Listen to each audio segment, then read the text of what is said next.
एक और भाव ऐसो आवे है श्रीमद् भागवत कथा में कि मैंने संतों के मुख से सुना है कि ब्रज मथुरा में नहीं है, मथुरा ब्रज में नहीं है।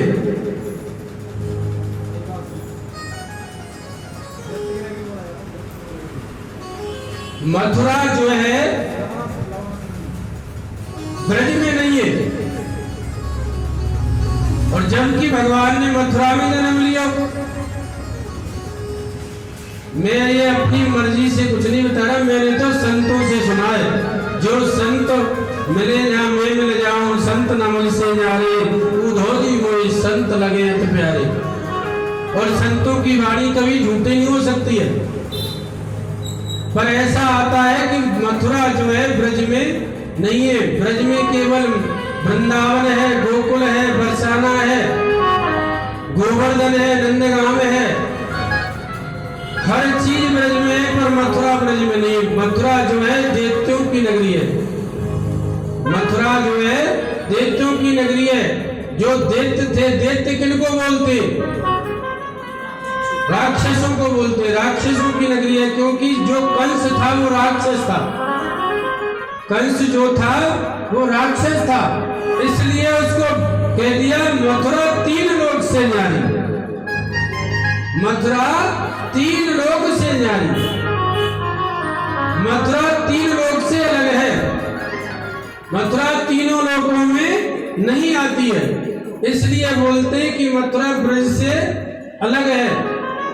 और वैसे कहते हैं अगर मथुरा का एक कण भी हमारे मस्तक पर लग जाए, मथुरा की रज का एक कण भी हमारे मस्तक पर लग जाए, तो हमारे जन्म जन्मांतर सुधर जाते हैं। ऐसा बताते हैं मथुरा जो है ना हर जीव का 40 वर्ष तक बाट देखती है, तो कभी तो मेरे यहाँ आएगा, कभी तो मेरे यहाँ दर्शन करने जाएगा। अगर 40 वर्ष के अंदर एक बार भी मथुरा पहुंच जाता है तो उसको वैकुंठ की प्राप्ति हो जाती है। मथुरा एक बार पहुंच जाए, एक बार भी मथुरा नगरी का जो दर्शन कर ले तो उसको वैकुंठ की प्राप्ति हो जाती है। और वो 40 वर्ष तक हर जीव की राह देखती है, ऐसा बताते हैं। और 40 वर्ष उम्र बीत गई तो कभी मथुरा नहीं जा सकता, वो अपना जीवन व्यर्थ गंवा देता है।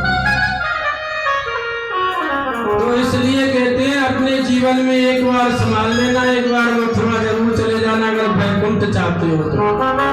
अगर वैकुंठ का वास चाहते हो तो मथुरा नगरी के दर्शन करने जरूर चले जाना। बोलो हरे कृष्ण भगवान की।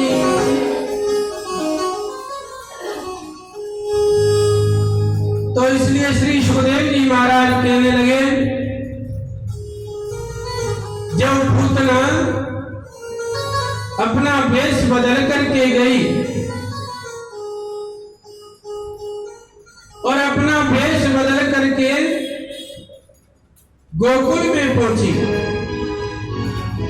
और गोकुल में जैसे ही पहुंची, यहाँ नंद रानी कन्हैया के पास झूला के पास बैठी हुई थी और वहां पहुंच गई। अब नंद रानी ने सोचा कोई ब्राह्मणी दिखे है, लाला को आशीर्वाद देने के टाइम आई है। लाला को आशीर्वाद देने के टाइम आई है, तो कहने लगी हे बहन तू लाला को आशीर्वाद दे, क्योंकि माँ का उत्सव रात दिन बढ़ता जा रहा था। माँ तो 10,000 जा रहे थे, 20,000 आ रहे थे, 50,000 जा रहे थे, लाखों आ रहे थे माँ दर्शन करने के लिए कि मेरे यहाँ कुछ रिश्तेदार आए हैं, मैं उनकी सेवा कराऊं। जैसे ही पूतना ने कहा ठीक है बहन तुम सेवा करो, मैं तो आशीर्वाद देने के टाइम आई हूं। अब जैसे ही नंद रानी मां से निकली और पूतना ने घूंघट खोला। अब जैसे ही पूतना ने घूंघट खोला तो कन्हैया ने नेत्र बंद कर लिए। अब जैसे ही कन्हैया ने नेत्र बंद किए, कन्हैया सोचने लगे राम कृष्ण तो एक है, अंतर नहीं निमेश उनके नैन गंभीर हैं, उनके चपल विशेष।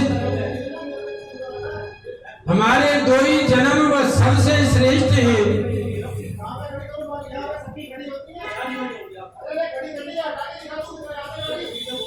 श्री राधे राधे राधे।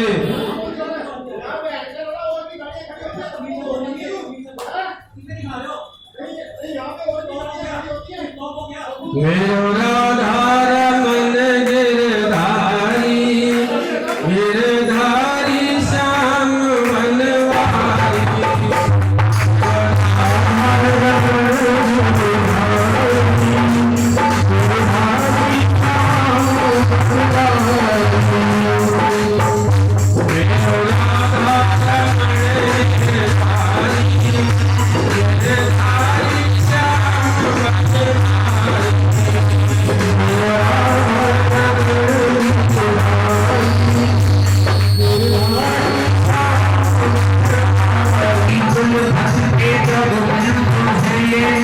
इसलिए नेत्र बंद किए कि भाई मुझे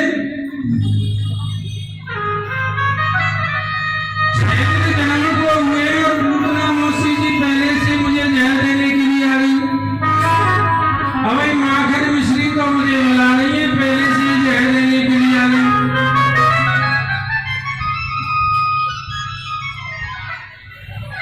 तो इसलिए नेत्र बंद किए। और तीसरा भाव ये आया कि भगवान ने इसलिए नेत्र बंद किए कि भगवान शंकर जी को याद किया। कहे बोले बाबा अभी मुझे जहर वहर पीना तो आता नहीं, आप मेरे कंठ में आकर के विराजमान हो जाओ। और स्तनपान कराने लगी। जैसे स्तनपान कराने लगी तो भगवान ने जो जहर वाला स्तन था भगवान के मुंह में दिया। अब जो छोटा बच्चा होता है ना, छोटे बच्चे की आदत कैसी होती है, एक स्तन को पीता है तो दूसरे स्तन को हाथ से पकड़ लेता है। तो भगवान ने ऐसा ही किया और भगवान दूध पीने लगे। अब तो 1 मिनट हुआ, 2 मिनट हुई, 10 मिनट